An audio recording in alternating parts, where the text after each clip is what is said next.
second. I just got to check the audio as per usual.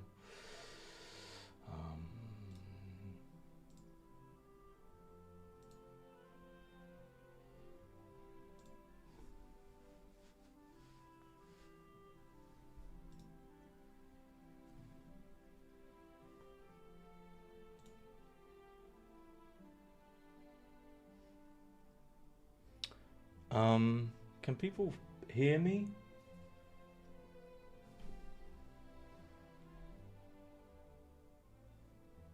It's the main thing. Can people hear me?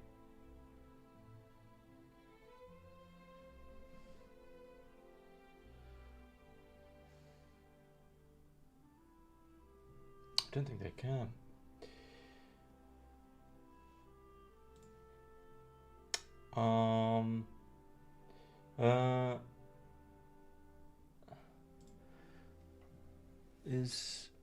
Is anyone in the chat? Tell me, can you? Oh, you can. Okay, couldn't see the chat.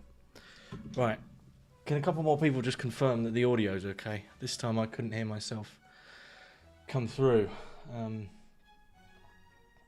Yeah, which is, you know, don't want to be sat here talking to myself for however long this goes on. Hey everyone, I think I can. Yeah, can I just ask a couple more people just to, if the audio's working? Oh, and then we can get going. Someone said happy birthday, James. Someone else said okay. I don't know what they is that. Is the audio coming through?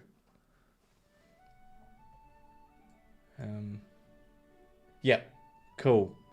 Right. Yeah, hi everyone. Let me refresh that. I have my drink. And all good. Okay. Someone said happy birthday, thank you. My birthday, I mean, not too private about my birthday. It's actually tomorrow.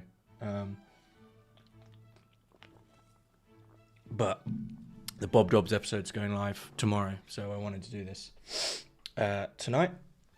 And I'm kind of taking a week off, so this is a fun thing to do in the middle.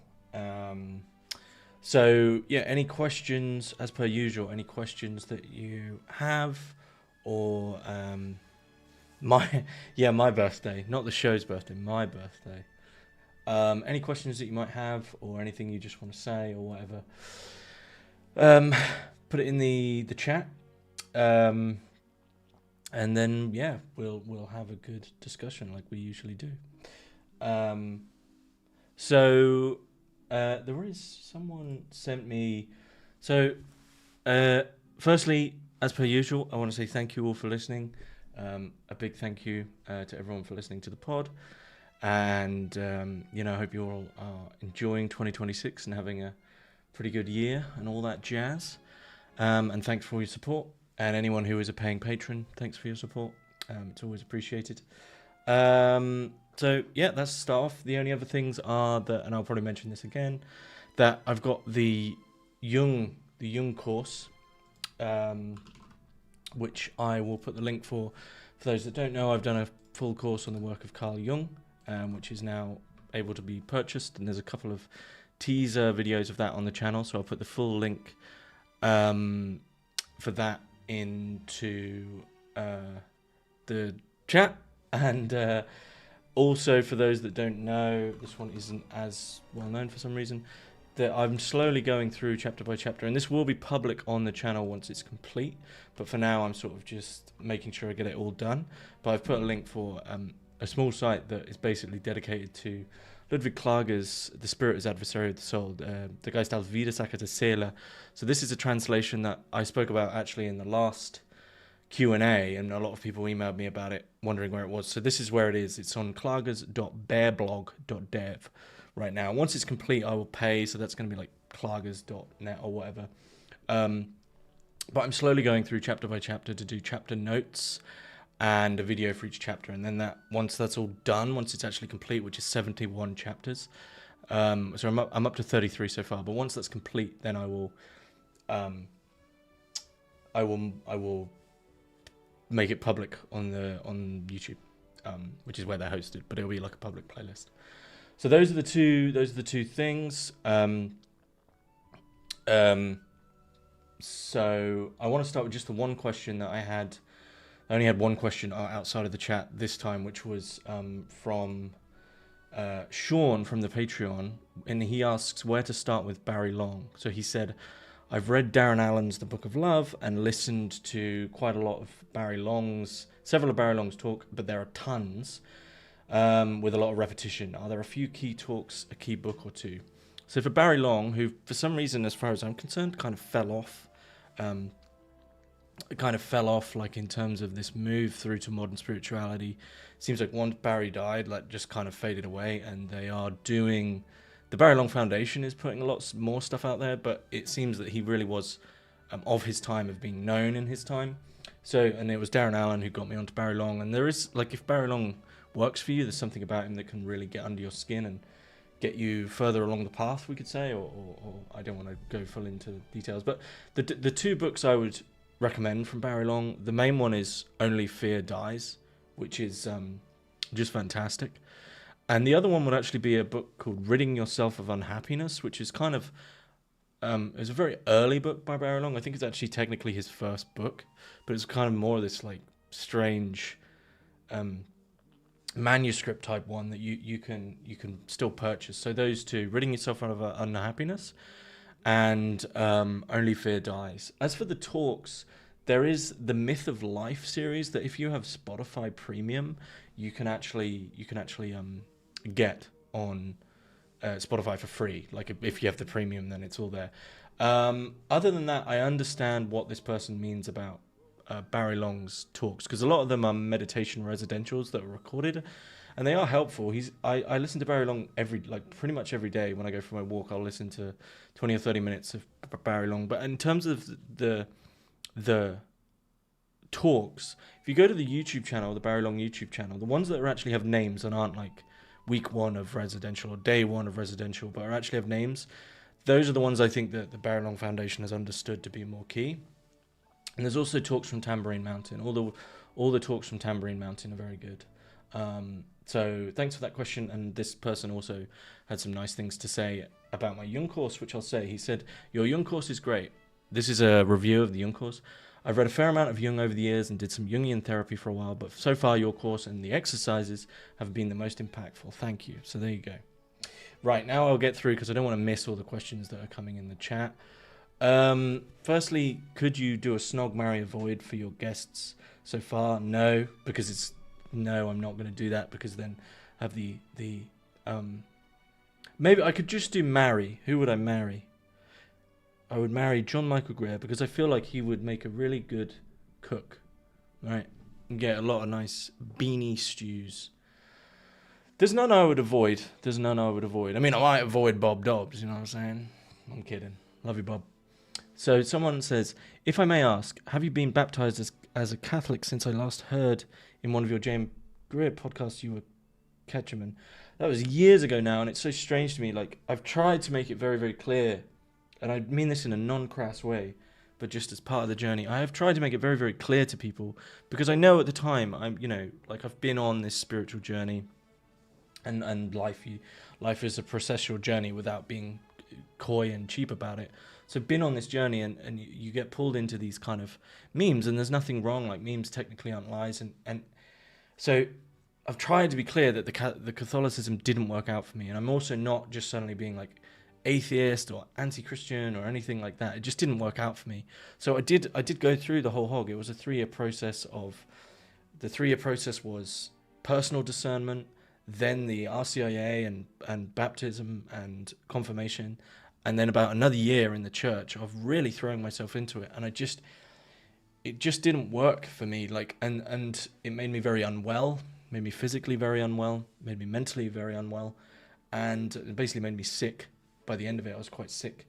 And also I just didn't find, like, I'd been in spiritual things before, so I'd, done a lot of occultism and a lot of other spiritual things, but the main thing to say that I'd gone very, very deep in spiritual stuff and had, spiritual experiences. And when you then move to somewhere where you don't get anything like the experiences, and I'm not saying like entertainments, I'm saying like communion with a spiritual life, when you don't get that, there, then it's just not going to work. And most of it just felt by the end like a kind of social club, and a lot of Catholic. Anyway, I don't want to speak for other Catholics, but there you go. So I was baptized. I did the whole thing. Yeah. Someone says you're more Otter than Bear Blog. I don't get the reference. Someone said, have you considered covering Carl Schmitt on your channel? I've emailed, like, is one of the, you get these figures where it's very interesting that the scholars and the academics who coalesce around a figure usually have the same sort of personalities, and Carl Schmitt scholars are busy. So there's been about 2 or 3 that I've emailed, and they've all said, yeah, this would be great. And then we've tried to plan it, and they've been so busy that we never got round to it. And it's tough. A lot of the academia on Schmitt is very on like a specific angle. So, and I like to, if it's my first talk or first episode on a figure, then I like to make sure it's a broad one that's covering. So I want to cover Schmitt, but I just want to do it justice. So someone said, just wanted to say I'm really enjoying the Klager's work. I've also been listening to a lot of J. Krishnamurti lately, and it's been interesting to sort of work through Klager's theory along with J.K. Yeah, I think one reading of Klager's, would be that he is the most, kind of paradoxically, he's one of the most thorough Western non-dualists before we ever knew of that. And yet he's using all of philosophy against itself to get to the non-dual position of people like Krishnamurti or whoever it might be. So I think there's a connection there between the two. And the mirror theory of consciousness with Krishnamurti, like Krishnamurti's issues with what the present moment is, definitely. How are negotiating going for a follow-up with Brooke Zipperin? Me and Brooke we got on really well, and we emailed a lot afterwards. It's more just like, look, I'll say this, like there are guests that I'd love to talk to all the time. But I'm very conscious of the fact that, unless people didn't know this, I don't pay guests. I'm not making enough money. The first thing I would do if I was breaking it in is pay guests, but I don't. If guests ask, then I will pay them, but I don't pay them. So I'm conscious that their time, they're giving up their time. So I don't want to pester Brooke too much straight after, kind of thing. Could you read Through the Gate and the Silver Key? I don't know that one, unfortunately. Second question for me. How are responses doing for you on the Jung course, and are you contemplating your next course yet? The course is selling well. There's a lot of really good responses to it. I mean, I haven't had any bad responses. It's selling really well. As for a next course, I'm thinking of something much bigger, actually. I will just throw this out there, but I don't want to say any more about it now. But I'm thinking about sort of actually trying to start kind of like a school. So we'll see where that goes. Someone says, do I have a routine? How does a day in your life look like? Well, if in case also people didn't know, I have another job. I do marketing work. I won't go into that too much. Pretty basic marketing job. So in the week, I work full time for the other job, Monday through Wednesday, then 2 half days on Thursday and Friday. And then outside of that, a lot of the time I'm reading or planning the shows or recording the shows, but I don't have a massive routine. I mean, I get up about 8, go for a walk, have some coffee, dinner about 6, and and then I read late at night and read before bed. So yeah, I'm not too routine though. I'm not one of these people that can stick to a routine all that well. Happy birthday. Thank you very much for the birthday wishes. Just found your stuff through the Reichian Ideas and Interviews. Keep it up. Will do. Happy birthday, James. Missed the last year, but here we are. Okay, thank you. Happy birthday. I've listened to hundreds of hours of your podcast, but I don't think you have discussed this. Do you have thoughts on Sabbatian Frankists and its connections to the Epstein files? I don't have any thoughts on that because I have no idea what it is. By the way, thank you to Fadhila Siddiq for the donation there. Thank you very much. Would I consider leaving the UK, and if so, to what country? I've thought about this before. I mean, things aren't looking great here, and in a sense, it's not even for like political reasons. It's just that it's just not great. I don't have that much attachment to the UK, like in a sense. But on the other hand, now I've said that, I don't have a conscious attachment. So let me step back. I don't have a conscious attachment to the UK. I'm not really big on all this flag stuff. I like Albion, but I'm not really big on Great Britain or England or the politics, and I'm not too fussed by its direction, actually, because I think things change and history changes. But at the same time, I do have this unconscious thing of like not abandoning your country, not in the sense of any political loyalty or anything like that, but just in the sense that, like, I don't know, you are born somewhere, you have roots, if you wanted to do a metaphor, like pulling up a tree and planting it somewhere else, even if all the sustenance and soil is there, it's just not its home. And so, like, and also I think that goes down to counties. I'm a Norfolk boy, and anyone who knows much about the UK will know that there are these counties that are very rooted, and Norfolk is one of the major ones. It's an old farming belt that's tucked off. If you don't know the UK, it's east of England, tucked out at the right. And because the UK is a vertical nation, not many people kind of come here to Norfolk, and not many people leave. It's a very rooted place. So it's more, for me, it would be like, will I ever, not that I don't ever leave, but will I ever leave Norfolk? Because it really is my county, and it's unique, and I'm, that's where my roots are. But I've considered leaving and seriously thought about it many times, and it just doesn't, the problem is that any decision after that, like, okay, I could leave, where, right? I work from home. I could move kind of anywhere, but the decision after that is all arbitrary, right? Which means, I don't know, it just seems that you're doing it for entertainment. I'm very, very, very, as you can probably assume, I'm very, very comfortable with my own company, and reading, and just living a sort of quite a quiet, I guess, intellectual life or whatever, right? Or meditative life. And so I'm not really fussed on traveling or seeing things like that. So, yeah, I've considered it, but it's never really become a serious question for me. Have I heard of Leon Southgate? No. Sorry, I haven't. Cool, happy birthday, thank you for who you are. Oh, that's very sweet, thank you. Second question, do you plan to do more with Aztec metaphysics? As a learning, practicing Aztec shaman, it's helped me more than you think. I'd love to do more stuff with James Maffey, or whoever else is dealing with Aztec stuff. It's just that, again, it's kind of like, here's the issue with a lot of these things, is like, when the two talks me and James Maffey have done on Aztec stuff are really broad, and they give you a foundation, and I'm very wary of conversations that are almost like, right, now we're talking to 20 people in the world, right? So like Aztec metaphysics already seems so niche, and I'm just very wary of, like, not only is this Aztec metaphysics, but it's one specific thing in Aztec metaphysics, and this isn't about like raking in the views. It's just about ostracization, and just like, I don't ever want to be in a position where it's two people talking and they're just trying to be like, oh, we know all this smart stuff, right? What do I think of the recent Nick Land mainstream attention? I just don't. Yeah, I mean, it's a strange one. What do I make of it?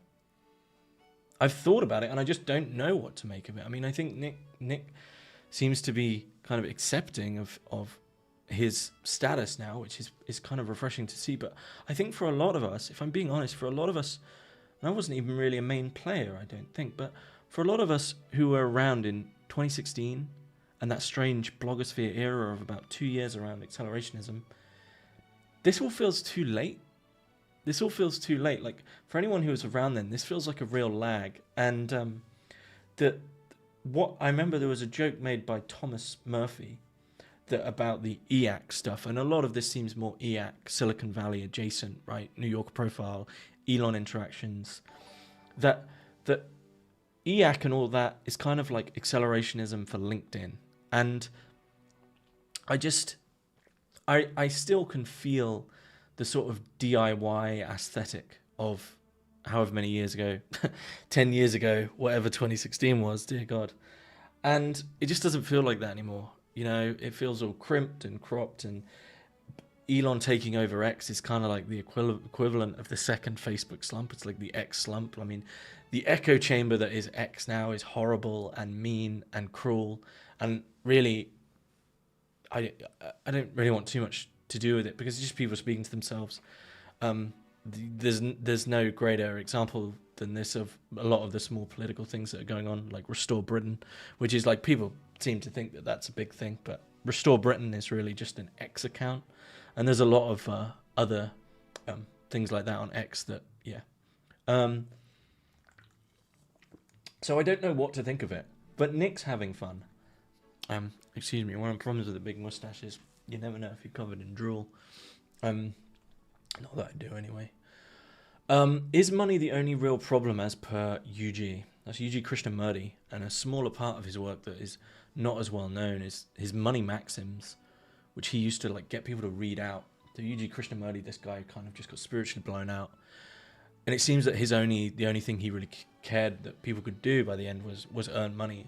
And I think he's taken a real jab at the idea of what spirituality should be.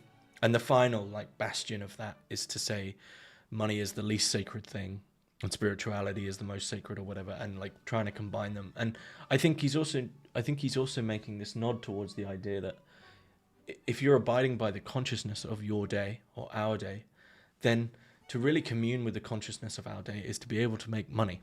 And I think that's the joke he's making there. Another happy birthday wish, thank you. Someone said move to a farm in Ireland. Now, a lot of people say this to people who are like, I don't know,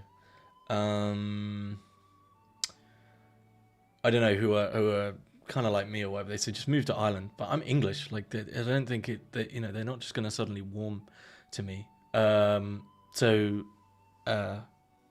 I don't think that's as clear an idea as people think. Favorite food from Greg's? I didn't go to Greg's. That kind of food would like destroy me. Any chance to get you to talk to Chad Haag again? I don't know what Chad's up to, and I don't know what he's working on, but it's a possibility. Loved your Gurdjieff Fourth Way videos. Do you still use or think of the Fourth Way day to day, or did it only stay theoretical for me? It was never theoretical for me. The Gurdjieff work was one of the spiritual paths that I spent the most time in. I was part of a work group that was in the lineage from Gurdjieff, roughly a year to 2 years with them, doing the movements every week. It definitely didn't stay theoretical, and Gurdjieff's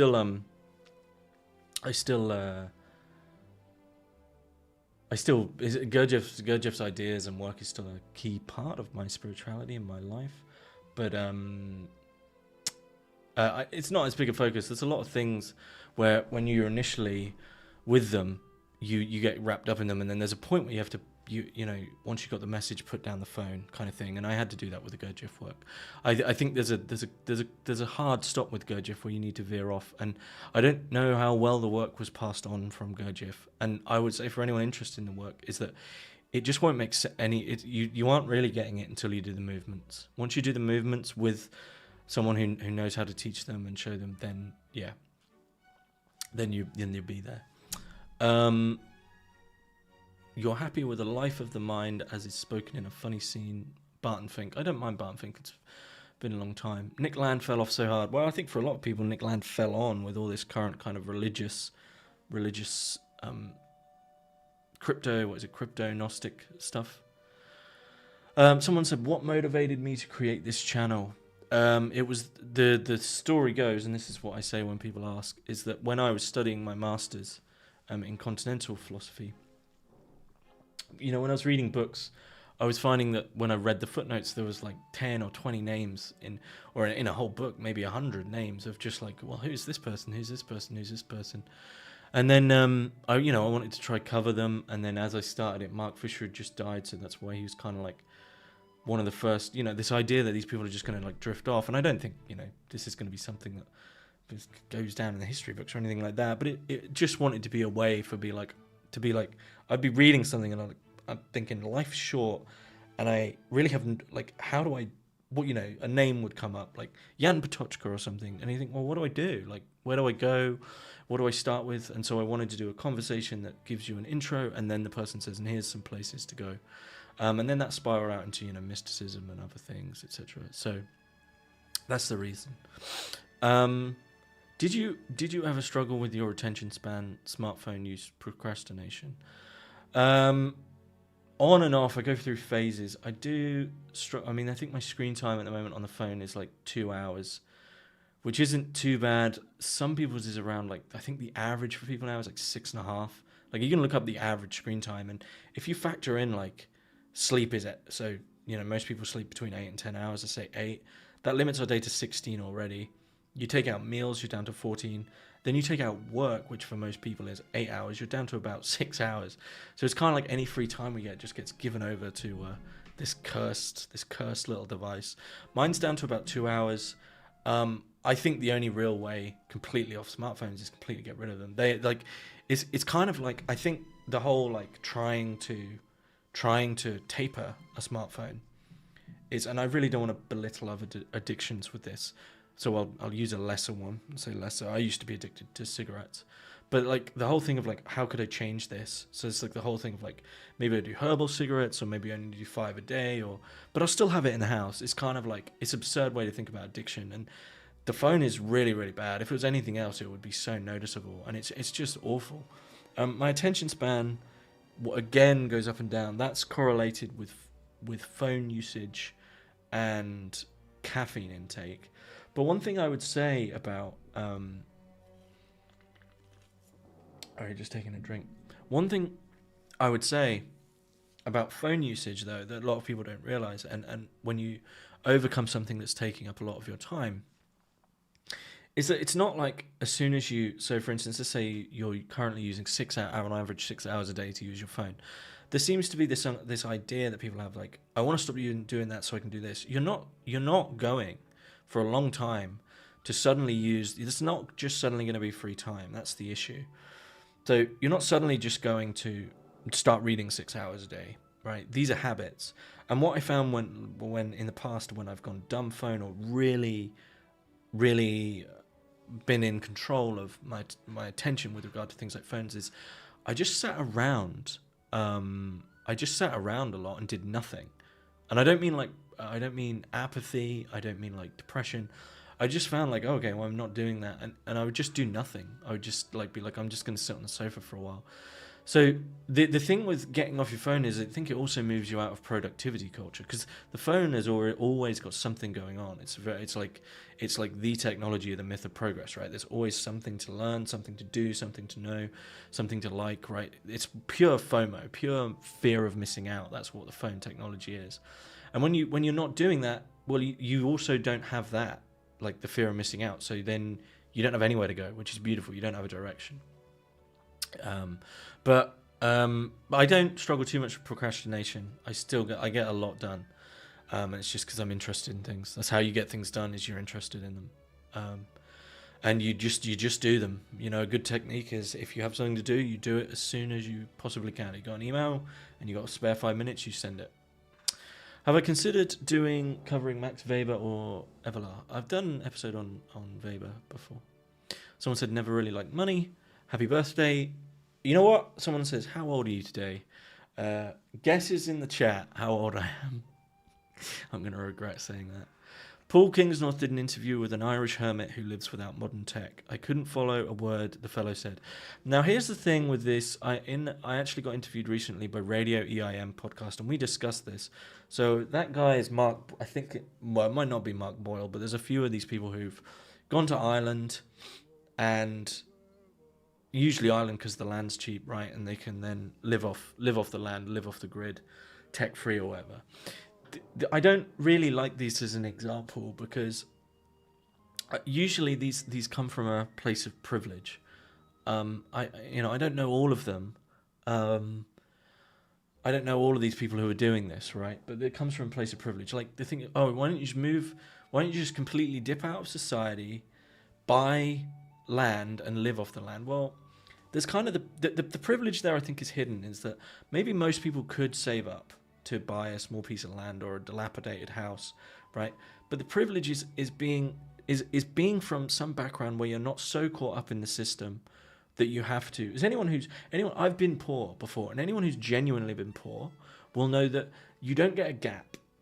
That's the thing of being poor, is you just do not get a gap, right? You're like, I have to work. If I don't stay at this 40-hour a week job, etc., etc., etc., then the money's not going to come in, I'm not going to eat, and I'm not going to pay rent, all right? Like, I've been there, and the way out is some sort of weird super effort. A lot of the way out is luck. Like, my podcast could have just not worked. Like, however many others, like a lot of things, is right place, right time, and luck. So when we come back to this question of like these people who are living off the land, so much of that is like, yeah, where, you know, it's like these articles where it's like 20-year-old bought their first 20-year-old buys their first house from saving, and then you have to like scroll 3/4 of the article, and then at the end it says, and with a little help from mum and dad. Like every time there is an article that's like someone's doing really well in terms of mortgages or saving, or they're ahead of the curve, there's just this hidden sentence of, and grandma died, right? Like, so all of this kind of like, I just moved to the country. I honestly, maybe it's just me being a bit kind of bitter because I don't really like that kind of middle classness, but it's people who don't understand that, like, even, you know, $2,000 is like a lot of money, right? But for them it wouldn't be, kind of deal. So I'm skeptical of it, because it means you've kind of had to be so embroiled in the system already to be able to exit it, and 99% of people are not going to get to do that, right? Yeah. Someone said, I sound chill here, but your tweets and blog posts sound angry. Why is that? Because I think when I know my blog posts are angry, and it's because of like different audiences, right? Like, so you know, I think there's a lot of writers that are very angry. Like Leon Bois is Bloy, is one of the great examples of this. That when people met Blois, he was lovely and kind and warm and humble and giving, but he's like the most scathing writer. And I think actually, like, you know, there's so many people like this, and it's because, like, I think for my blog posts, I'm just trying to tackle a larger audience and try rile something up in people to get them to see something, and that takes a passion or an anger that is contained within something. I wouldn't want to be like this on the podcast. That would be horrible. Yeah. Someone said, I'm in the beginning phases of the work, so that self-observing, I reached a quiet place only by consciously suffering my anxiety. My anxiety never came back as strong, and I've been chasing that quiet state. That's good. Things falling away. Idleness is a virtue. Very good. Doing nothing makes me think of Byung-Chul Han. I'm actually not huge on Byung-Chul Han's work. I think it's quite lazy. The Chad Haag channel is gone. Yeah, I think it went, and then the Rumble. Oh, here's a Rumble one. You could go there. Okay, the guesses on my age are all not too bad. The person who said 38 couldn't fuck off. But no, I'm sorry. Okay, I'm 32. Tomorrow. And you know what? I'm not big on birthday. I don't mind doing this. It's kind of a fun thing to do. And you know what? I think the real reason I do these on my birthday, or have done these on my birthday, is like a lot of people who don't like birthdays. I need something to do that allows me to ignore it. I'm not big on them because I don't really count time in years. So when it's like, oh, you're 32, I'm just kind of like, that's not how I've experienced it. Maybe I experienced it by projects or phases or qualities, but this is, you know, years is certainly not how I experience time. So I don't like it when it's like, oh, a year has gone by. So it doesn't make any sense to me. Someone said about the poverty trap, absolutely. And when you're poor, everything technically costs more because you buy the only shoes you can afford, and cheap shoes fall apart. So then you end up in that cycle, and you can't, you know, yeah, been there, not nice.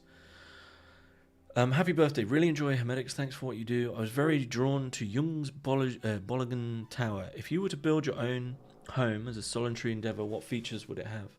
It would be a small rental flat by the sea with very little furniture and some books. Lo and behold, because I don't really want to own anywhere.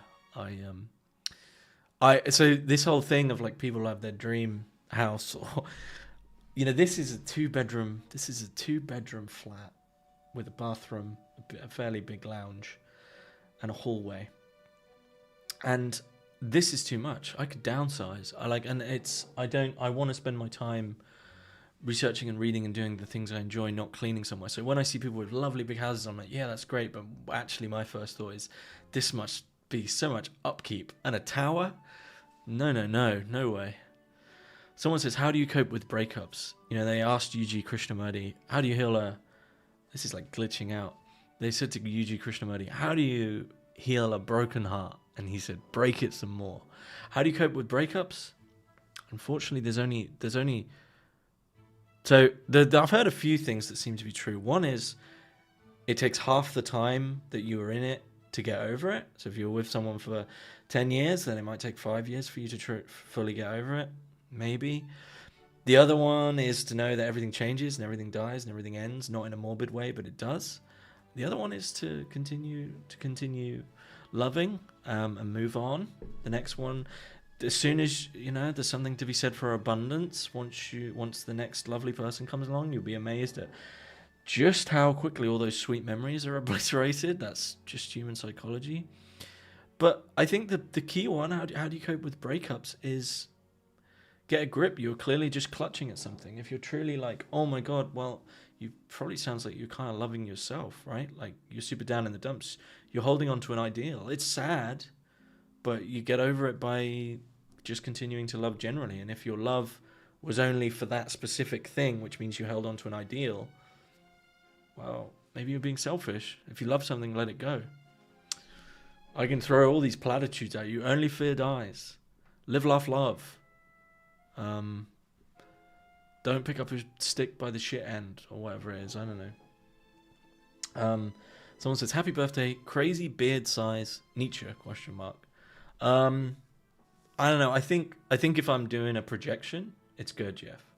Right. I think if I'm doing it, I've accepted this, that with the mustache, if I'm doing a projection, it's Gurdjieff, and he's like the father figure that's coming through. It's also, for Freud, would be a prop, right? Yeah.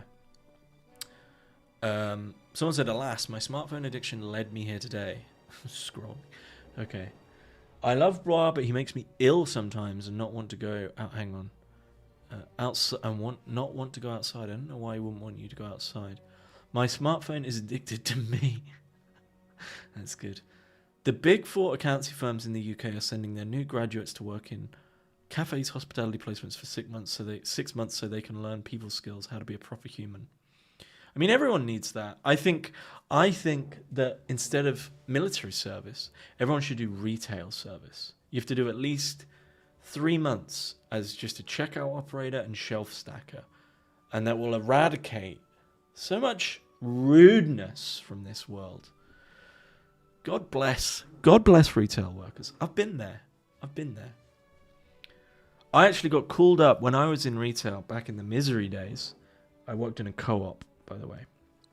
I got called up for being too miserable, and I, out of spite, which is a kind of form of misery, I printed out my contract and showed it to my manager, and I said that it doesn't say anywhere in my contract that I have to be happy about this. And he just said, James, we're going to put you on bakery, which is when you go upstairs and you don't talk to anyone. And I wrote a lot of methodology of profession, the Nick Land book, when I was working in the bakery. So, God's will. Am I right? Do you have an interest in spiritual philosophy arising from channeled material? Channeled material. I'm getting into channeled material. I'm reading A Course in Miracles properly for the first time. Brilliant book. Seth material, I'm not as keen on. Someone says, Qualcomm overtook my gallery and messages they are siphoning it off to all AGI labs. All right. Happy birthday. Thank you. Happy birthday. I take life to. Have you ever listened to the Cardiacs? Might be up your alley. I looked the other day in bands that people commonly say are kind of like Zappa, and Cardiacs came up. Listened to one of the albums by them, the most kind of famous one, and it was all right, but not amazing. Yeah. Who doesn't want to live in the Shire? Yeah. Are you aware of any services, tools that map connections between thinkers or work? Is that something that academics have access to, at least in terms of citations? No, academia is not very practical like that. It would be lovely to see, but it would be too many. Everyone, I think I have seen there is a big map somewhere of like each philosopher and what they go back to, and you can see this big like arc all going back to Plato and how many go back to Aristotle and stuff. But yeah, it's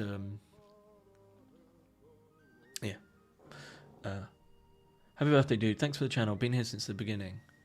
Big up. Thank you. Break it some more. realize the futility of broken heart. Well, a broken heart for whom? You know, if a heart is broken, then that's someone who's holding on to a self, right? Like, we'll get over it. Self-pity is the worst. Self-pity is disgusting. After, like, teenagers get forgiven. You go through it the first time with that naivety, you get a little bit fine. But after like, I don't know. Yeah. Nietzsche is the most overrated thinker. I'd have to agree with you, but that doesn't necessarily mean it's bad, but I do agree with you. Yeah. Never read him. I am from the Eastern Himalayas near Himalayas, nice. What advice would you give to Looksmaxxers? I don't think they need to be taking advice from me, do they? I would the advice I'd actually give to Looksmaxxers, like everything I'm seeing of, I hate the fact I know this, but this clavicular guy, and I don't want to get in, I don't want to be drawn in, but it's that, like, it's all about Riz and aura. I mean, look at Gabriel D'Annunzio. That is, by most people's standards, you know, like just a chap, you know, it's just like some sort of Italian guy, and that guy, you know, from all reports, extremely bad breath, pretty bad posture, kind of in mad, bald, which I don't know, bad or good, who knows. Wispy little mustache and just a peculiar temperament, and yet this guy had an aura that you know. So Looksmaxxers, you need to aura max, you need to aura farm, because the problem with Looksmaxxers, I think, is that the immediate feeling one gets from them is that, oh, you're really trying, like, you really want me to think that you look great, and then there's nothing kind of unique about it. And I feel like if you've got to the point where you're hitting your face with a hammer to do microfractures on your jaw, it's just the point where we can very easily say, like, yeah, you have serious body dysmorphia, or relatively serious body dysmorphia, in the same way that a lot of people have minor dysmorphia. Like, it's very easy to get a body dysmorphia. Like, you start working out and get into the gym and you start getting muscles. I've experienced this.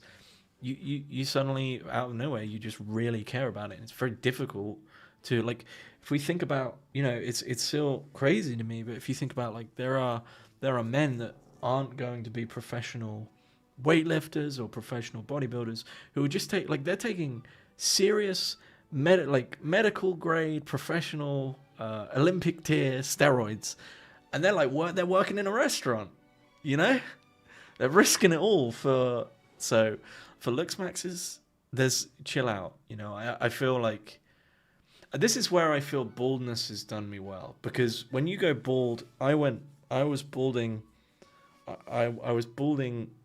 basically starting at 17. It was sort of receding, and by 19 I could still had a full head of hair. It's thin. 19 I had a full head of hair, so I dyed it. I was in uni, so I dyed it because I'd never have a chance basically again. I dyed it bleach blonde, and I looked like Simon Pegg in Spaced. And then I shaved it off, and having that happen to you at 19 is like this kind of, it's actually a really intriguing kind of buffer or something against like it's a discussion to have with regard to mortality. So yeah, I'm just refreshing so I can yeah, I wouldn't whoa, 59 people watching, that's like the most. God, you know, if my teachers from school knew that 60 people live actually wanted to listen to me, they'd throw up. Every time I used to put my hand up in RE class, religious education, my teacher, dear Miss Jacket, she would go green. I was into conspiracy theories at the time, so I was 13, didn't go well.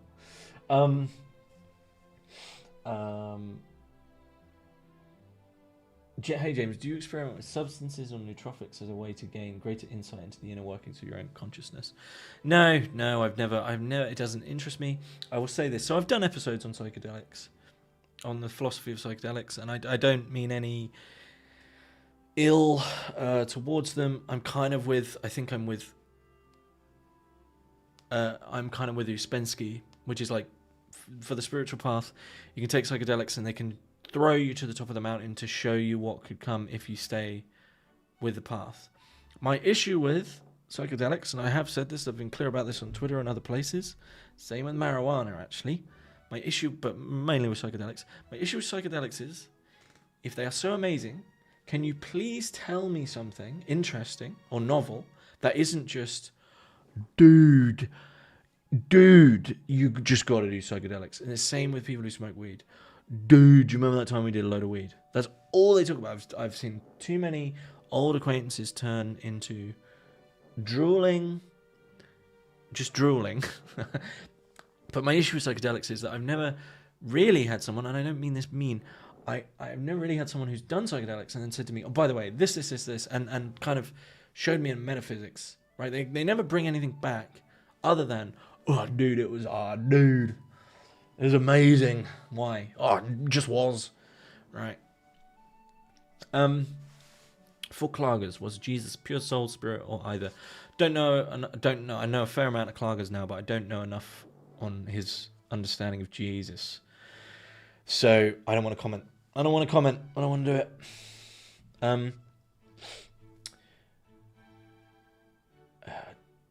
Are you familiar with Bernardo Kastrup? I am. I haven't emailed him. I don't know enough about his work to kind of contact him out. Yep. Someone said the cardiacs recently. Intrigued. Yep. How much truth do you really know? I think I can condense the truth I know down to I am. Right. Existence is happening. I realized recently, this was big for me, because they have this whole idea of the present moment is all there is. I am. Existence, that is the only truth we truly know for sure, which means the past is just a memory which is happening now, doesn't exist. The future was intriguing for me because a lot of spiritual stuff will say, oh, you're always living in the past. Now I live more in the future, because I don't really dwell, but I do think like, oh, this could happen or this could happen. But what I realized is living in the future, and someone might say, James, this isn't profound, give up. But what I realized was living in the future in your mind is living in the past. So the things I'm thinking of in the future are as if they've already happened in the future. So I'm actually basically creating memories that I then relive. So all of that, any thinking is the past, because any dwelling on the future is the equivalent of creating something that has happened in the future and then dwelling back on it. So it's just, it's the mind, But what? How much truth do I really know? I am, or there is. Well, as Jim Newman just gestures, right? There's this. That's it. That's as far as you can go. And anything else where it's like, well, what about maybe if I said, well, I've had interactions with spirits or divination or weird stuff or that wall or this screen, well, you're already lost, aren't you? What's an experiment you'd love to try given the budget? What is an experiment I'd love to try given the budget? I'd love to try a hair implant experiment where someone pays for my hair implant and I just don't mention it, and I come back onto the podcast and I've got a huge sort of like, who's that band? Def Leppard mane, and we never mention it again. Experiment. There isn't too much that comes to mind. I think you get the resources that you need for what you want to do. I don't know actually. There's never really been anything I think, oh, I really wish I could do that. It's just because of the money. So, I mean, maybe like an actual conference where I get some of the guests from Medics and we all meet up, because that would mean like I'd need the budget to pay for all their tickets, pay for their accommodation, and pay for meals and stuff like that. It'd be a lot of money, right? Like for that kind of event. So I'd love to do that in hopefully in time to have a Hermetics conference and see if that goes well. But that's money. Will you do a podcast on sex? I looked at Sextus Empiricus on Pyrrhonism. I looked up when I was going through this like phase of reading the great skeptics like Gurdjieff or whatever his name is, Gorgias. I looked up. I tried to find a Sextus Empiricus scholar, and like, there's no one.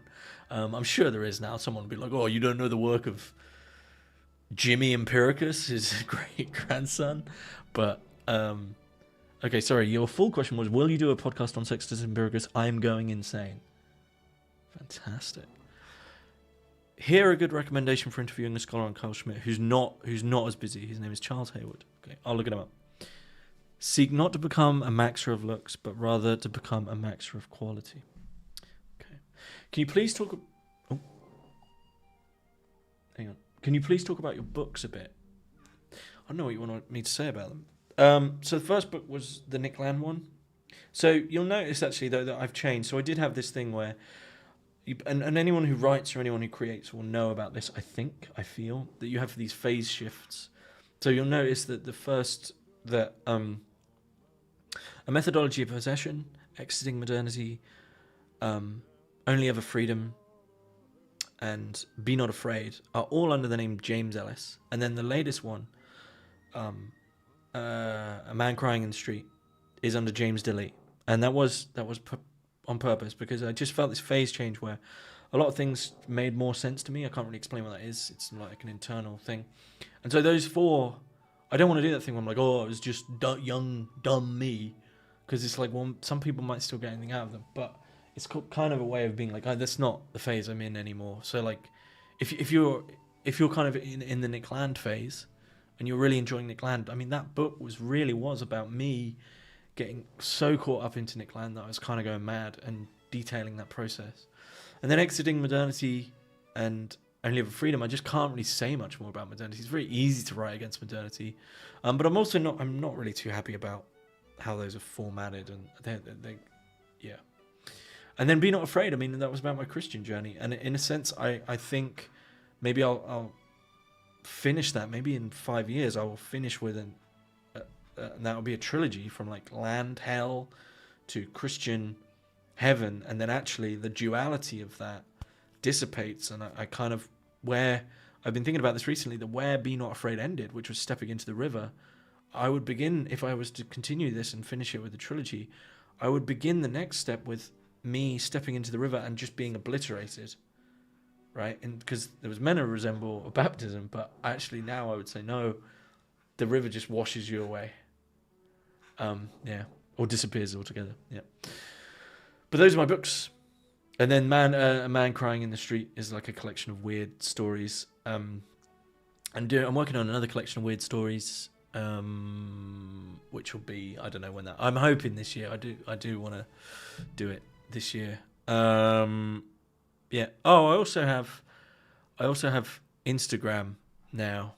I'm not very good at it. I'm a bit of an unk. It's called James Hermitics, I think. I refreshed. Why did I do that? Okay. As someone who worked as a bartender and in retail before starting applied law school, I very much agree with the working in. I also worked as I'm telling you about. I've had a lot of jobs. My CV looks like a lie, unless anyone didn't know. But I worked as a cocktail barman for a while in a club called Wonderland, and I still know how to make a fair few cocktails off from memory. There's one called the Mudslide. That was very popular. What I didn't like about being a cocktail barman is not many people know this. There's a few cocktails, not many, that need egg whites, and we just have these at the start of a shift, you'd just be separating eggs, and then there'd just be these lukewarm containers of egg whites in a club. Has anyone got any more egg whites? That was a horrible club. Anyway, yeah. So I've done those. I've also worked in a kebab shop as a pizza chef. Someone said it took me a while to accept baldness. It didn't take me very long to accept it, really. Yeah. No, I just didn't. It didn't. Some people. So I think it must be very painful if you get it, like in your 40s. Like that's a real, because when you get it really, really young, I will basically look like this until I'm about 50, you know. And I'll look better than my dad because he smoked a lot, like a lot. So, yeah, I don't know. I didn't have a problem. I was so young. Someone said it feels nice to give up and not try, but how can you consciously give up? So I was talking about how many people are watching, and someone said 57 on Twitch is money low key. Yeah, man, 60 people in the live stream. I'm making the big bucks. You totally look like the man who'd do a podcast named Hermetics. It's because I am. Are you familiar with the goat Zerka? Lol, Zerka podcast on you. I don't. Why have I said this thing? Why have I said these things? Someone just said dudism. Nice. Any children's lit adjacent books you like other than the Moomins? Happy birthday, by the way. Thank you. Children's lit. It would be interesting to do. There was one book by Kenneth Walker, who's a student of Gurdjieff, and he wrote a book called The Log of the Ark, which is about the Ark and his understanding of the Ark. That would be interesting. I don't know like enough about children's lit. So much of it is just tacky crap that's kind of there to make children feel good. I mean, I grew up with these books called what were they called? Tom and Tilly and Tom. It's like Tilly and, but they always did things that were actually pretty uncomfortable. You know, like Tilly and Tom go to the dentist. It wasn't nice. The book, my childhood book, I think I said was Percy the Park Keeper though, which was nice. I got it signed. I met the author when I was like 4. It's cool. Great day. Dude, check out Sextus. He'll say you don't have hands. Well, Wittgenstein's Uncertainty, so much of that is about him doubting his hand, and it's kind of it's intriguing, but it just gets to the point of kind of masturbation, right? Like, very good joke there with the hand. I didn't mean it like that. It just gets to the point. Well, okay, well, what? Fine. I'm fine either way. You've said we absolutely don't know if this is a hand, or we absolutely do know. It doesn't matter, right? I've still got jam on it. It's still covered in barbecue from the ribs I just ate, right? Yeah. Back to psychedelics. Someone said psychedelics can reveal reality as a veil for some people, or help them with personal issues. They themselves aren't answers, but they can reveal insights. So I think I was talking about this recently with some people, that I don't know if other people have come across this phenomenon, but a lot of people in Silicon Valley, and this isn't a new thing, but I think there's a lot more accessibility, and it comes from, I think, Steve Jobs' kind of attitude towards alternative medicines and alternative therapies. But you get a lot of people, especially on like nootropics forums or somatic therapy forums, right, where you're using your body, that a lot of people would be like, dude, you have to take this vitamin, it just cured everything, right? Or the more important one is like, I saw the other day, so I routinely, about twice a week, I do TRE, if anyone's come across TRE, which is trauma release exercises, which is more grandiose than it sounds. And it's to do with the psoas muscle. So your legs are kind of like this on the floor, and then you raise them up and you do some shaking and you feel pretty good afterwards. But there's people who are kind of like, I did one TRE exercise and, you know, everything bubbled to the surface and I was crying, or and occasionally once a month I actually do it for my skin because I find it does weird things for my skin. But once a month I do a rebirthing, which is vivation breathing for an hour. You can look it up. It's just a breathing thing where you do deep baby breaths, like womb, newborn breaths into the belly for an hour rhythmically. Devraj Sandberg, who I've had on the show, has a really good guide for it. But I do that once a month, mainly because the first time I did it, I realized that I sweat so much that my skin felt amazing afterwards. So it's kind of like, what's your skincare routine? Yeah, I lay on the floor and breathe. But anyway, a lot of people say, oh, you've got to do, I don't know, rebirthing, right? Because everything came up to the surface and all my trauma, and I didn't realize this. And it seems to me that a lot of people are getting one-hitted by like a breathing exercise. You're getting one-shotted by vitamin C or something. And it seems to me there's not being the foundation built of like, people are going through life without any introspection, to the degree that really things for anyone who is introspective are coming to the surface that seem really obvious, right? And it just seems it's an issue of introspection.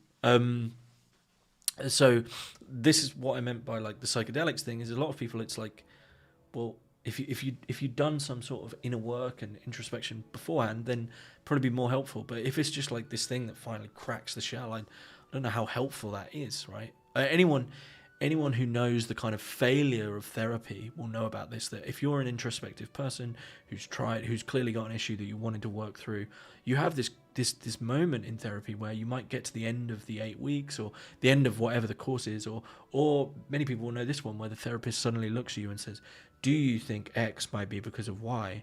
and you want to go, well, yeah, that was like the most obvious thing imaginable, right? And then so there's this kind of impasse where you're like, well, what now? What, right? And then you're on your own.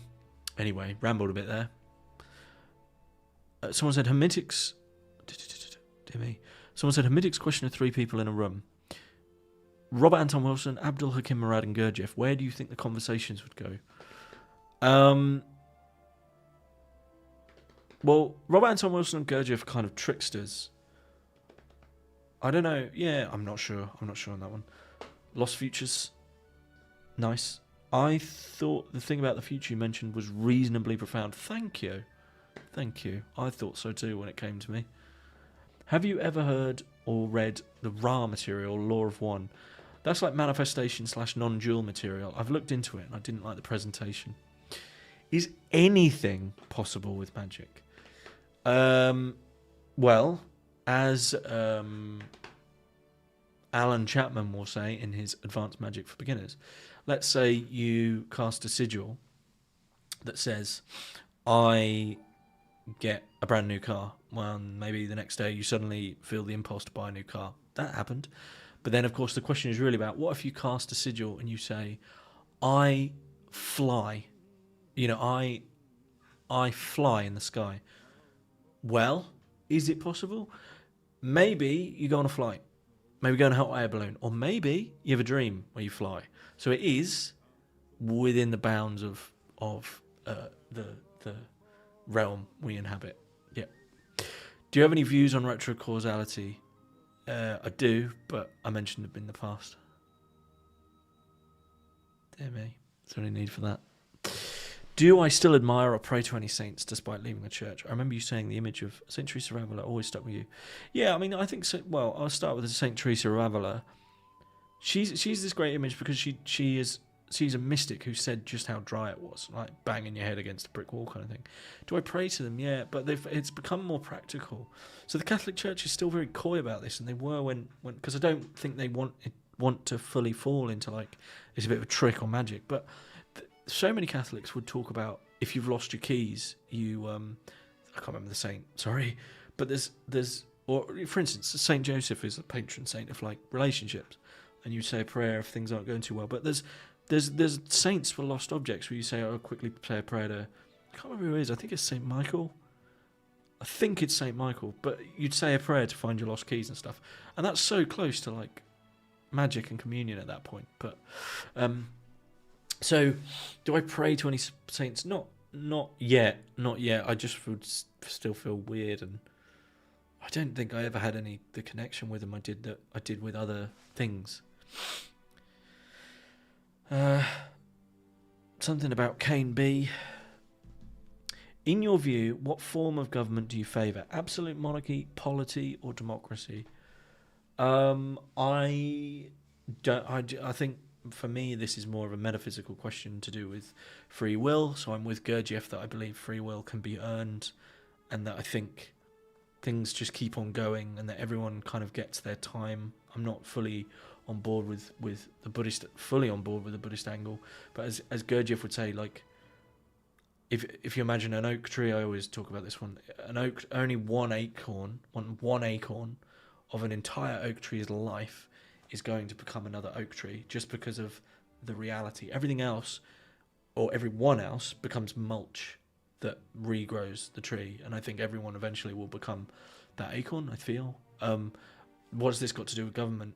That is just something that arises naturally. And it's kind of like, you deal with the conditions you've got. So, the idea of what form do I favour is really, I think, what form do I think would be preferable to me? And that just seems selfish, right? Like, what form do I favour? What form do I favour? Well, I would love sort of the system to be gone and actually something closer to sort of primal anarchism. But everyone isn't me. So the state that we get is the one that seems to keep things running somewhat smoothly or something. Did you intentionally add the glitching effect to the Shire background? I didn't. I've noticed it's glitching. I'm not sure why, right? But what it's glitching to is actually my screensaver, which is a Blood Meridian screensaver. So the Judge Holden is trying to come through. Yeah. Wish you all the best. Your book reviews are a gift. A lot of people are talking about my book reviews recently. It's very nice. The next one I'm going to do is probably going to be Bend Sinister, my Nabokov. Looking forward to that. And I've got some books from Maison Edition that I need to get round to. But yeah. Do I still post on 4chan? I never did. That's when you know it's over. Just Googled Percy the ChatGPT, who's Percy the Park Keeper? I just Googled Percy the Park Keeper. Couldn't think of a more British looking thing. Oh, it was so idyllic. It's just a little park keeper who looked after the park and spoke to the animals, and it was lovely. But there was strife. I think Fox falls down the well one day. That's harrowing. I don't know if anyone dies, though. Have you ever been curious to try a vegetarian diet for health or even spiritual reasons? I was vegetarian between the ages... It was kind of like for lefty reasons at this age, but I was vegetarian when I was between the ages of... the precocious ages of 13 to 17. I was vegetarian in that sort of... I know how everything works and this is the right virtuous thing to do stage. I was vegetarian then, and I kind of regret it because I think I was still growing and it wasn't a good idea. For spiritually, I think you can, if you want to do it, fine. But spiritually, I think it's kind of best to do it in phases because, and I'm in complete agreement with him on this. But when a lot of people talk about like magic or summoning, and if you do a serious summoning or a serious ritual and you're feeling a bit, the best thing to do is eat like a double bacon cheeseburger with potato, but especially the spiritual theory of nutrition is to do with the chain of being. So God, or absolute archangels, angels, man, animals, plants, minerals, and the higher up that chain, the closer it is to our form of being, the grander the sustenance. That's kind of, but also the denser, all right. Also the denser the sustenance. So that's why, like spiritually speaking, when you get down to plant matter, it's a less dense, which kind of means that you have this relationship to the equivalent in a way. And this is why, like, you get down to these ideas of Buddhists that are actually living off just their breath, right, which is like the least dense. And then of course you get to the idea that if you think about it in terms of the idea of living off just the Eucharist, well, technically then your only sustenance is the absolute, is pure God, right? The least dense. So, when I've done vegetarian phases, you do feel lighter, you feel purer, but you also feel like you don't. I find it extremely difficult to get grounded and to focus. Yeah. I'm gonna have to leave if and when my query about retrocausality is addressed. I don't. Do you have any views on it? I don't have any views on it. Do I have any views on retrocausality? No. Well, synchronicities seem to be a thing. Yeah. Lowen talks about how evocative breathing is. This is EMDR, eye movement desensitization. Yeah. So if there's a classic Reich thing where actually you breathe into your belly and you roll your eyes around while you're breathing. I'm not going to do it right now, but it will really ground you. So basically you do full eye rolls, like not fully straining, but pushing your eyes, and you breathe into your belly while you're doing it, and maybe do like 4 of them very, very slowly, and then maybe 4 the other way very, very slowly. And it tends to get you into your eyes. Reducing serotonin using Ray Peat's principles can give you insights similar to psychedelics, but without the brain damage. Okay. How do you get over the feeling of wanting to help others? I know for a fact that I can't help them because I am not him yet. How do I just tuck my head in and just work on myself? Well, a lot of people saying they want to help others is it just seems to be a sort of form of veiled selfishness that is doubly selfish, because a lot of people say, will ask other people to help on behalf of some charity or for something, even though that they could quit their job and go work for the charity, or we really should help these people. Well, for instance, if I wanted to help, it's a very coy and cheap example, but For instance, if I wanted to help starving Africans and go dig wells, I have all the agency to do that, and I am a firm believer of the idea of that if you're not doing that, you don't really mean it. So how do you get over the feeling of wanting to help others? I would say you begin with honesty. And honesty, a lot of people get honesty wrong, because the first steps of honesty is being honest just about how much, I'll give you an example actually. So a lot of people, when you get into bodybuilding, or when you get into, well, there you go, I've kind of slipped and meant what I said. But when you get into weightlifting, if you get quite good at it, people will often, other men will ask you advice. And anyone who knows who's done weightlifting or bodybuilding is like, well, I need to know what you actually want, right? Which is like, do you want to get strong, which is a different thing altogether? Do you want to get big, which is a different thing? And then usually the answer is, I just want to get fit. But actually the real answer that so many people want to give is, actually, I want to look really good naked, right? I want to look ripped. And that's what I kind of mean by honesty. I think the first step of honesty, so how do you get over the feeling of wanting to help others? I think you're already there, in the sense that you know by saying that you're not actually that interested. And it's fine to not be, because clearly not everyone is, right? And it's often more of a liberty in the sense of trying to help beyond your bounds. You see the buffer, however, you can't get rid of it as of yet. Well, just sit with the paradox that you want to get rid of it and you can't. Then, this is the transcendental function of Jung. You can't go one way, which is help people, but you can't go the other way, which is to be completely selfish. So you just have the paradox. And for Jung, the paradox then cancels itself out and a third possibility arises. Someone said, with all due respect, the law of one is not at all the same thing as law of attraction. Okay, I don't know. Okay. Top 5 films. Someone says top 5 films. So my top 5 films are all, I've noticed this recently, are all films where an autistic man's niche interest possibly gets ruined by a woman coming into his life. So Phantom Thread, directed by Paul Thomas Anderson. Harold and Maude, directed by Hal Ashby. Heat, directed by Michael Mann. Tombstone, I can't remember the director for that one.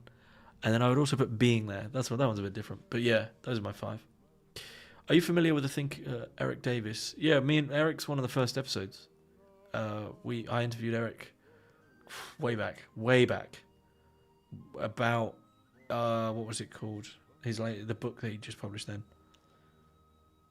That Tenzing. Nice to meet you, and thank you. Someone says, Catholicism has lost its mystical and symbolic side, which is why I believe Orthodoxy has gained more popularity recently. In a revolt against modernity, Catholicism is too close to materialism.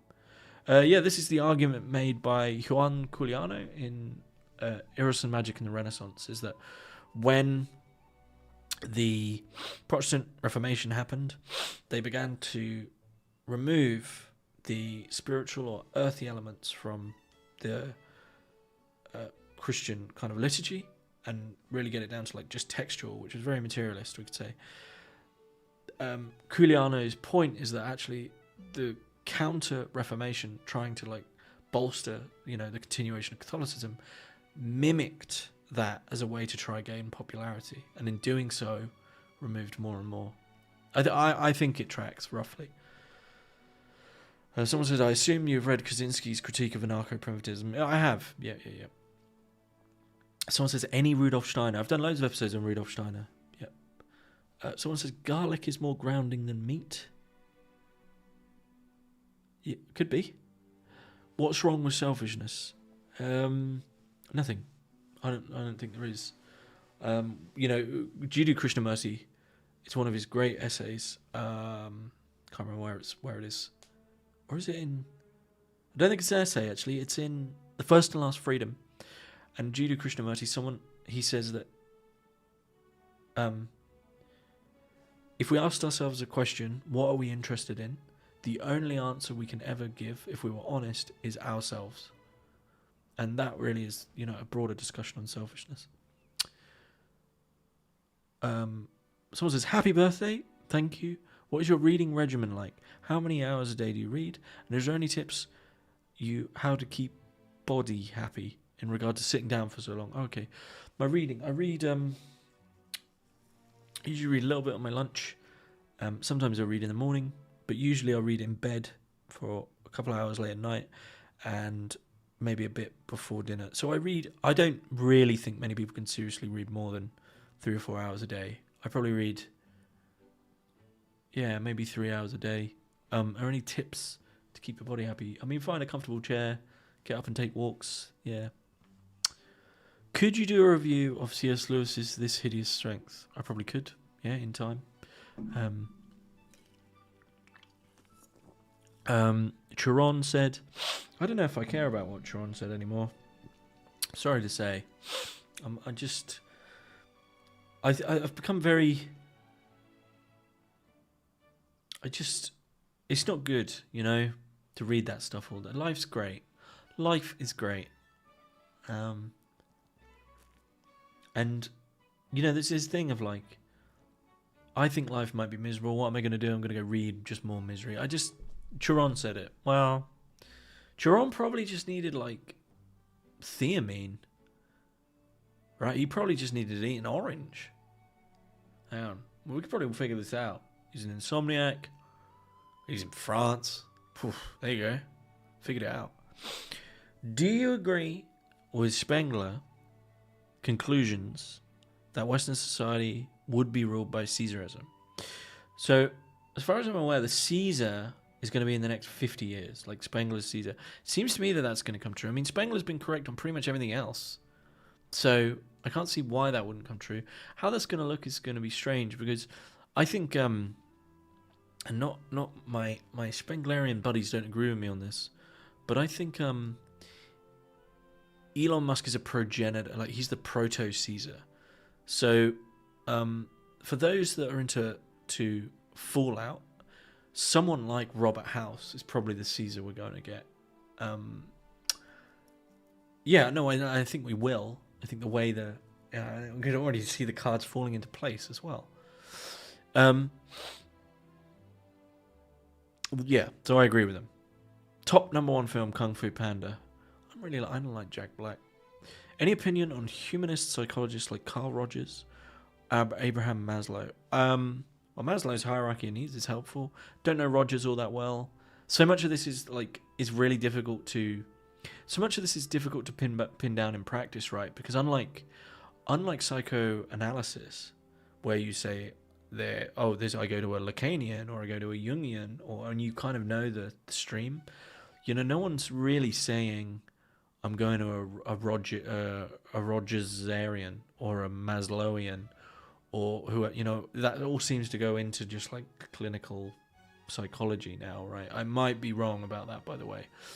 There's a few people I know who they'll be like, I'm I guess you could say you're a humanist psychologist or something, but yeah, I don't know enough anyway. I don't know enough. Chiron would agree with you. He said, no healthy person is interested in my work. He knew. He did. And that means to get healthy is to stop reading it and to understand that, well, if he knew, how do I find things I'm interested in?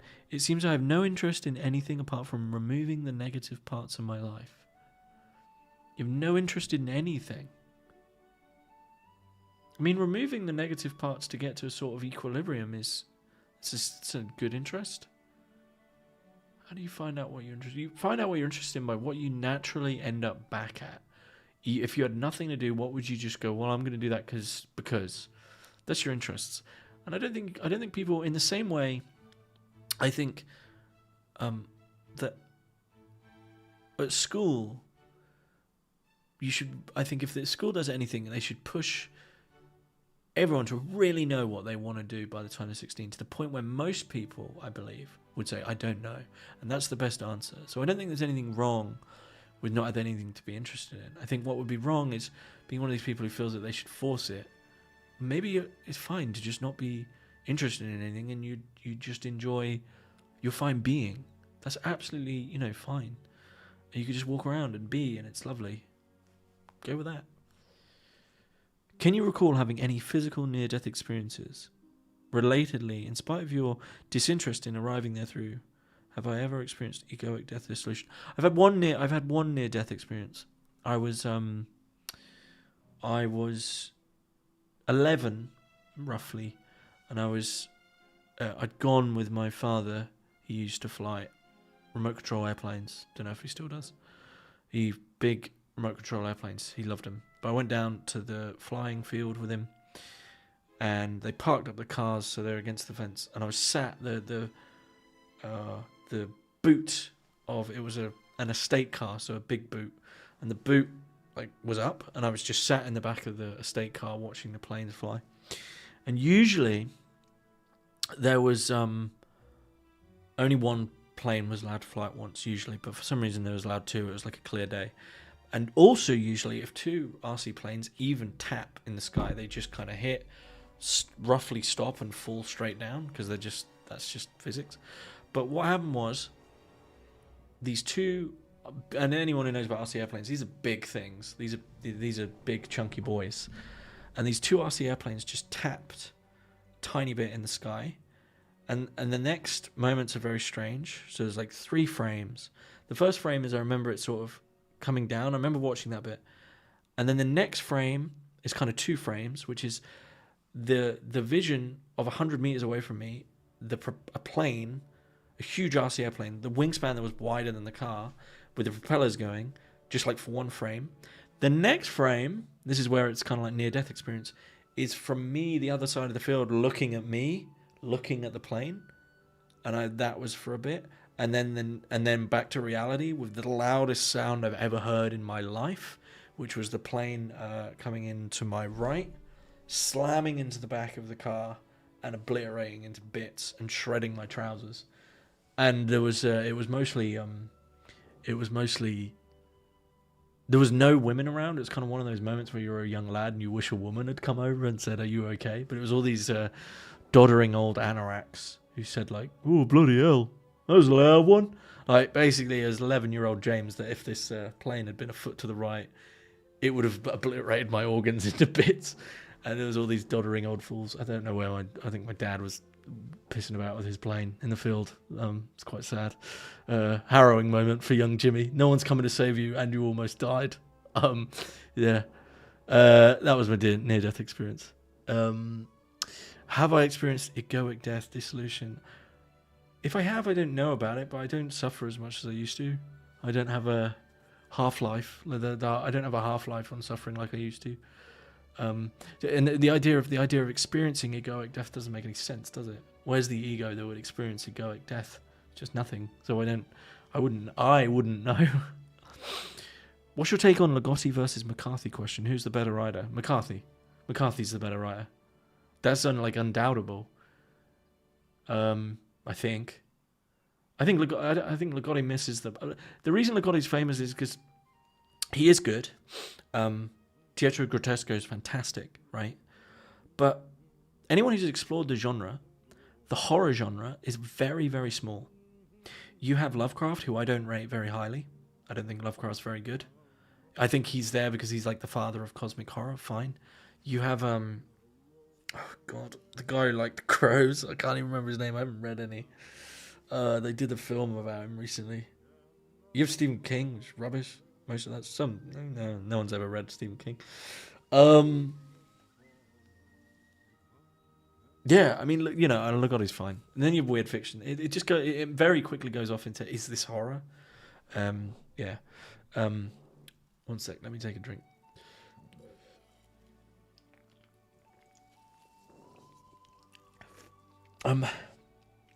Hey James. Hello. Do you Poe, that's what I was thinking of. Do you think there is any kind of awareness or overcoming which is irreversible, or is it all built on a thin veneer of fundamental instability? Well, people go on about abiding non-dual awareness, right? Once the self is gone. So I guess once that's gone and seen as gone, then it's there. But I don't know to what degree at this point that I agree with all that. There's still likes and preferences. So all the people who talk about enlightenment, the people I kind of trust on it, though I'll never know it, all of them write as if it's the greatest disappointment.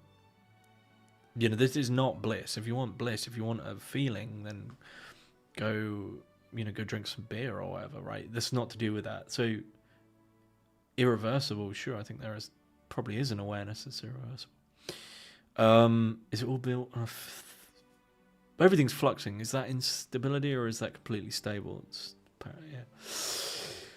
anyway, any health advice? Most people are B1 deficient. Eat oranges. Eat red meat as raw as you can probably stomach it. Drink milk.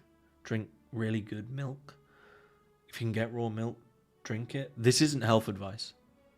This isn't health advice. This is... I'll have to do the ChatGPT thing. This isn't health. I'm not giving health advice. Health is N of 1. Diet is N of 1. Like, this is the problem. People say, oh, I feel amazing. Ever since I started going vegan, I feel amazing. And it's like, well, yeah, you grew up over there. You have those genetics. You have that stomach. Like, what are you on about? Someone said, am I afraid of death? God, we're getting big. We're getting big. I think about this occasionally because on the one hand, I'm not really sure I am as much. Like, no one will ever believe anyone they say. I don't even believe myself when I say that. But let me clarify, because when I really got down to the bottom of this question is, I think what most people are afraid of when they mention that, and what I am afraid of, is dying. Is the final part, which is dying, which is the not like the last 5 years, but the I am probably in some bed somewhere, covered in my own shit, unable to control my body, in a lot of pain, and I'm slowly dying. I'm scared of that, and I'm surrounded probably by strangers at that point. Most people are, right? So I'm scared of that because that's just not nice. Death, the actual afraid of death is, it'd be very easy to say you're scared of the unknown, you're scared of what you don't know, because it's absolutely the thing you can't know, right? Because absolutely everything, the one truth we have, which is experience, I am experiencing, is all to do with sense, is to do with touch, taste, all the senses, right? Sight. And so death is the cessation of all senses. It's the death of the body. And so it's absolutely like anathema or non that which has been all that is before. So it's just this complete rupture. Like, so to say, are you afraid of it? I don't even know if you can be, because you just can't ever even comprehend it. Yeah. I mean, it's the death of the self, isn't it? It's the death of whatever it is that says, that believes it has the continuity, the I, then that's what's going to go. But if we look at someone like Nisargadatta Maharaj, right? If we think about death and we think about life, what is living, which is the process of living, is a continuation, right? There is some apparently there is some me that says I, that is living, that is a process. Now, what we're worried about, what we're scared of dying, what is scared of dying is that I. And yet, when we sleep, or I sleep, often you have deep sleep where you've slept, and yet you've been in basically a pitch black. There maybe was some weird awareness, but it wasn't self-awareness. There wasn't identity. And Nisargadatta Maharaj basically says, like, focus on that. The fact that there was some continuity without the identity there. And so that kind of deep sleep blackness is I think what is there when you die, which is that we are one. When that state is just pure absolute. But it doesn't really answer your question. Am I afraid of death? I think I'm as afraid of death as the next person. But I would also say there's this, and this is a strange one that might be able to relate for a lot of people who listen to the podcast. I mean that kindly. I was very, very depressed when I was younger. Right, very, very depressed. And I don't mind saying this because I think people can relate. And one of the things that's overlooked when you're depressed, when you're young, really depressed, by the way, is that you're kind of taking it a month, a week, a day at a time. Like, I'll just get through tomorrow. And one of the things that this leads you to internalize is that you didn't expect the future to arrive. So when you finally get out of that, if you do, but I did. I didn't really get depressed anymore. But I don't. Is that suddenly you now have a future to deal with because you didn't really plan. You were just trying to get through, and so all of a sudden those things that that the question of death suddenly becomes a real one, but actually it's almost like you've been such a friend to it for so long that you're not really as afraid of it. And I wonder if people who've been through serious depressive episodes, even if they get out of them, have a sort of sympathetic relationship to death because they know that there's going to be that peace anyway. There's still like a seed of that somewhere, that like, even if life is amazing, I know the degree to which the pain can get, and so they see death as a friend. I think that's a possibility. Anyway, any financial advice? Don't get in debt. The only two things you should ever take out on credit are a house or a car, and even a car only if you need a really safe one for a family. Otherwise, save up and buy it. And money is a flow. You have to give to get, and if you want more money to flow to you, you need to be quite giving with it, at least 10%. What crimes do you recommend committing? None. I want that on record. Reaching enlightenment seems to be a path of disappointment, frustration, and the realization that you don't know anything and can most likely never know anything. Yeah, it's giving up. What do I make of all the UFO alien talk recently? Jungian collective unconscious manifestations, interdimensional phenomena, what the Irish would call fairies, or beings that have always been there. Probably none of them. It's probably just a red herring from the government to, give us something else to talk about, to ignore everything else that's right in front of our eyes. They know that we, what's the Solzhenitsyn line? They know that we know. No, we know that they know. Da da da. Yeah. I'm rambling all over the place. Anyway, have we got any more questions? This is a good point. You mentioned Jung. I cover Jung UFOs in my Jung course, which I will link again. That, and I will also link the Klagers. It's 2 sites. So if you want to purchase the Jung course, be a good birthday present for me to have someone, and be a good present for you as well. Have I read any of Mishima's work? I did a review of of a Mishima, the sailor who fell from grace from the sea or whatever, and I've got the Golden Pavilion is one of the ones I want to review. Yeah, I've read a bit. I want to be doing. I planned with one of the guests to do an episode on Mishima, but we both were like, we need to read these certain things that neither of us had read at that point, including biographies and secondary, so it's going to take a while. Interesting figure, though. I'd love to do a proper Mishima episode. It was more difficult to do episodes on fiction writers, because really you have to read, unlike a philosopher where I can go grab one secondary. The fiction writer, you really need to read at least 3 or 4 of the key ones, kind of thing. Have I covered any James Hillman? No, I've been looking for a Hillman scholar for a while, because a lot of people are asking about James Hillman, and I haven't really been able to find one. And I like to interview people that, one, have written something recently, and also maybe just haven't had any spotlight on their work, because I think there is a couple of Hillman people I saw, but they've done a lot of talks, and you just feel like, well, you're asking someone to come on and be like, can you just explain Hillman to me? I'd rather, yeah. Apologies if you've covered this before. Do you play video games, or did you ever? I'm curious your opinion, or if they are art. Darren Aaron's article on that recently, he says no. I know. I played video games a lot when I was younger. I mean, it probably comes as no surprise. My main game, if anyone's wondering, when I was in school, in high school, so between the ages of like 11 and 16, was a game called Guild Wars, which was an MMO RPG. It was great. I played a lot, and then I think my gaming basically dropped off when I went to uni, and actually no, it dropped off at college, and it was the classics. It was the classic handover of you move from video games to girls and women. That was and so yeah. Do I still? No. I will admit I played a tiny bit of Megabonk recently, and it was like the equivalent of snorting digital crack. Like, I had to uninstall it very quickly.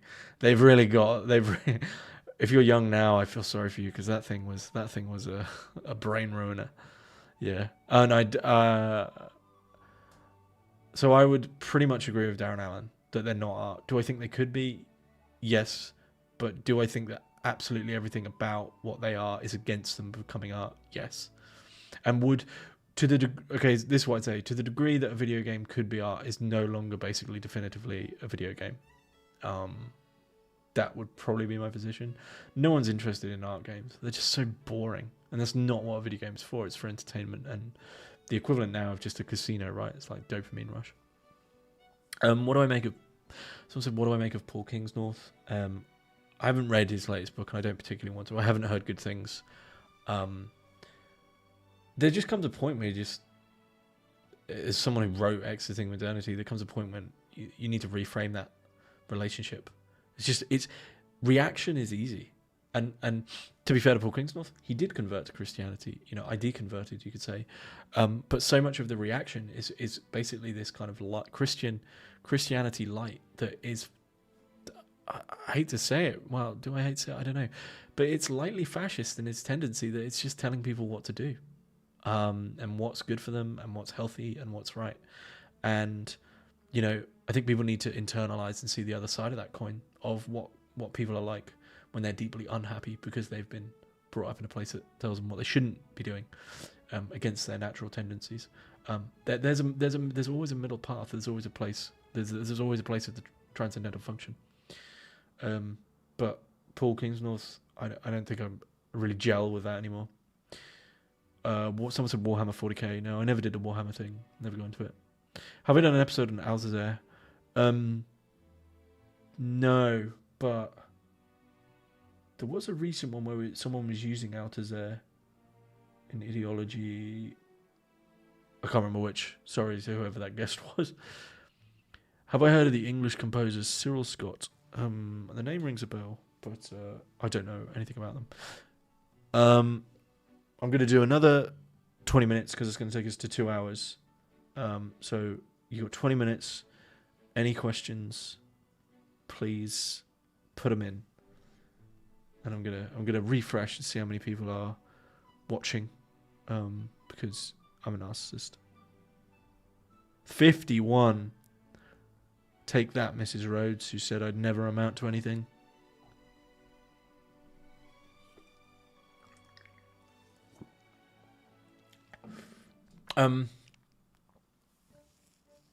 Someone says Christianity has too much emphasis on morals and ethics and not enough on the mystery. Yeah, Christianity. I mean, that's pretty much what Christianity is for most people, and I don't think I don't actually think that if that's been embedded into you since day one, I really don't know how you like reverse that. That for most people, Christianity is just a you should not. It's a thou shalt not. You don't hear about thou shalts. You don't hear about the joy.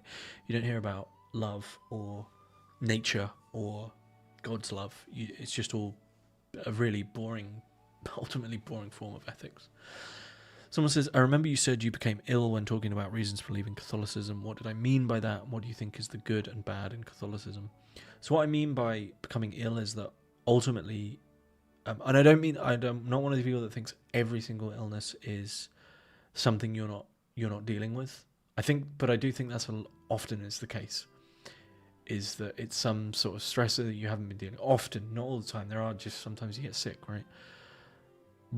So what I mean by that is that when you are consciously or unconsciously holding a tension, you become sick because you're suppressing or repressing something, and the repressed has to return, whether it's in by way of some strange compulsion or by sickness.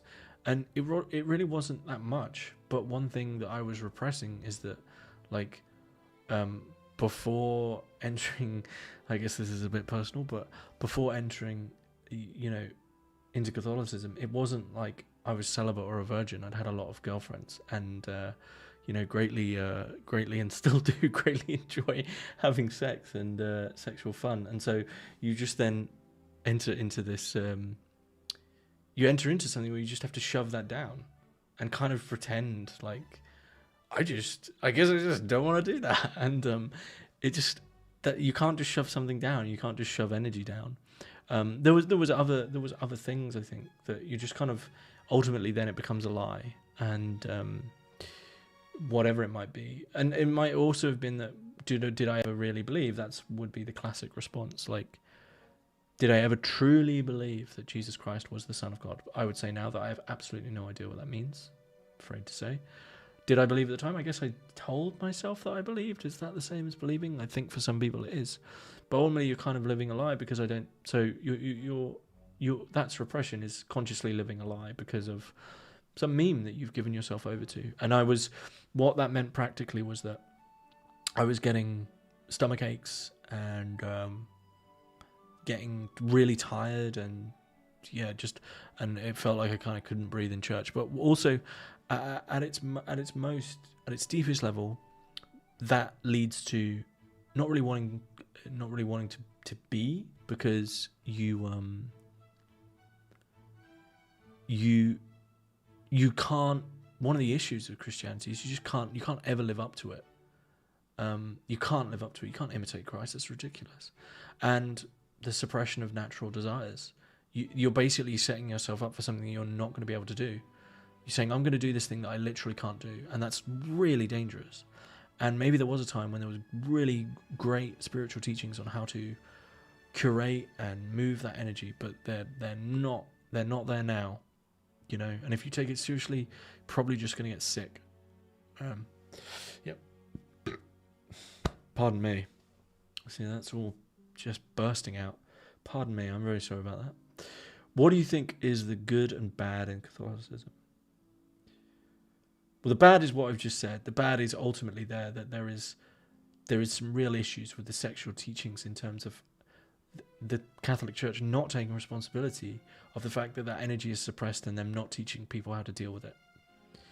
And people not being allowed to basically be themselves. That's the bad of it. The good, there's community dependent. The mass is beautiful. The hymns are beautiful. There's a lot of good there, but you know, it's mixed up with a lot of other stuff. Have I ever read Beelzebub's Tales? I've read Beelzebub's Tales all the way through 3 times. We did 2 reading groups for it, and then I read it with a work group that I was part of. I've read Beelzebub's Tales. I've done the 3 readings of Beelzebub's Tales. Am I familiar with Diamanda Gallas music? No. Is repression the telos of mass media? I don't... Maybe? I don't know. I don't know how to answer that one. Have I read Georges Canguilhem's The Normal and the Pathological? I read a fair bit of that in preparation for the one episode that I've done on Canguilhem with Sam Talcott. It was a long time ago, but the French philosophy of science and things around that is very interesting to me. Isn't marriage the answer to the sexual question? Well, that would presuppose this idea, which is really religious, and I just don't agree with it, that the only purpose of marriage is for procreation, or the only purpose for sex is for procreation, which just evidently, in my experience, is not true. It's very, very fun, and you're very close to someone, and it feels great, and you feel like alive, and there's a quality to it. So that's just evidently not true. So the religious position on that, in terms of like the only time you get to do that is within marriage because of procreation, it's kind of nonsense to me. I mean, the answer to the sexual question is to go have sex with whoever floats your boat, I guess. Christmas Catholic midnight mass, I recommend attending a large cathedral. Well, midnight mass is beautiful. I'm not gonna. That is beautiful. Yeah. Did the Beelzebub's Tales live up to its name? Well, Beelzebub's Tales, as part of the 3, is meant to destroy mercilessly everything and all these patterns. It does a pretty good job of that, actually, but it does it in a way that I don't want to spoil. Well, I could spoil it, but I don't want to, and I couldn't, or could I? I don't know. Anyway. 15 minutes. This has got very personal on my birthday. Dear me. Any more questions? 15 minutes to go. because I've got a joint of beef. I've got a joint of beef in the oven. It's going to be overcooked. I'm going to have it with mustard. I'm going to have it with mustard, pickles, raw onion, raw white onion, and beef is, it's incredible. And then I'm going to have ice cream afterwards. And it's going to be 9 p.m. when I eat. Yeah, it's a very dense book, Beelzebub's Tales. I mean, it's purposely meant to kind of pull you around and be difficult and things like that. So, yeah, it's really good to read with a group. Actually, it's a fantastic reading group book. And when we did the reading groups, which won't happen again because it was really a COVID thing, but they were 84 weeks, 2 groups of Hermetics listeners, which started about 60 in each, got down to about 6 in each. But we did it, 2 84-week groups. Have I read the French poet Mallarmé? No. Someone said, I know I've done some stuff on the tarot in the past. Ever worked with the I Ching? And what did you... I've had one I Ching reading. And it was helpful, if I remember right. What's my take on Crowley, Chaos Magic, and all that woo stuff? Have you seen the channel? Are you in the right place? What's my take on Crowley, Chaos Magic, and all that woo stuff? That's going to be... I'm going to rename the channel that. All that woo stuff. Have you listened to the podcast? I'm kidding. I love it. It's all real. Chaos Magic's fantastic. I love Chaos Magic. I really love Chaos Magic. Gordon White's The Chaos Protocol is fantastic. I don't mind Crowley. Really, I love Perdurabo, the Crowley biography by Kaczynski is like my favourite biography. I love woo woo. It's all true and all works. So that was one. I hate to say it again, but it's one of the issues with Catholicism is that I'd done all this what you say is woo stuff beforehand and other spiritual currents, and it all worked, and then Catholicism didn't, which was, of course, there's always ways around that. Can't really dunk it on Catholicism, dear. Yeah. 10 minutes. Buy my Jung course. Send me donations. I think that covers everything. What do you think of Gérard de Nerval's work? I'm not familiar with it. It's another name for me to jot down. Oh, Christopher. Thank you. It's a nice donation. Thank you. It's very kind of you. Donations do keep the channel going. And I have a big love for everyone who's listening. Like I will say, I haven't really said, have I? The channel is just growing and growing. And recently it's kind of had a phase shift where I think it's finally bumped past some phase or filter and just had a noticeable uptick. So getting more eyes. You guys were here at the start. You guys were here before James became a podcasting mogul.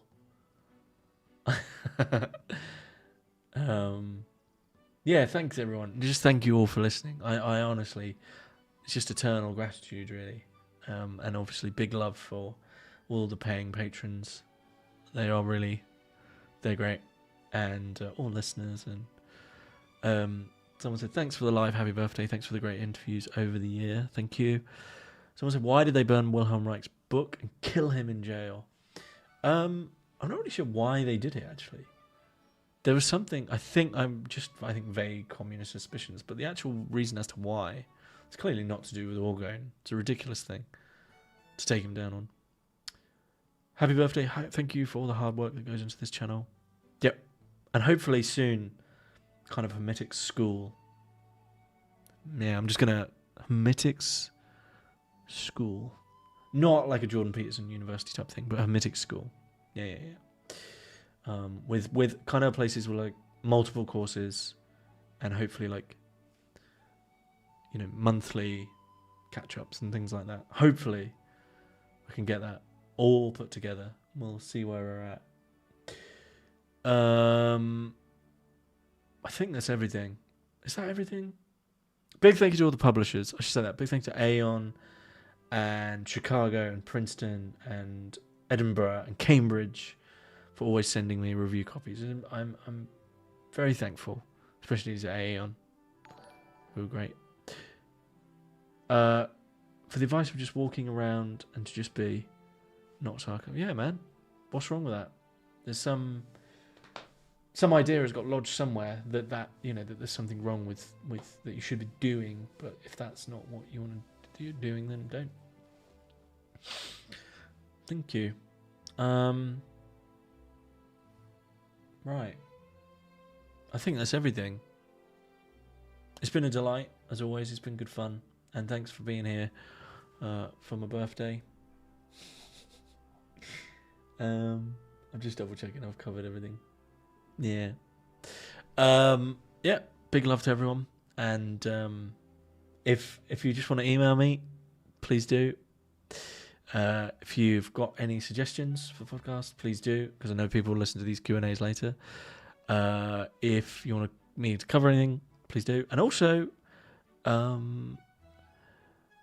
will say that if people do just want to reach out and say hello, they're more than welcome to. You know, I know, like, for a lot of you, I've been in your ears for well over 5 years now. So if you do just want to reach out and say hello, I will reply. I will say hello back.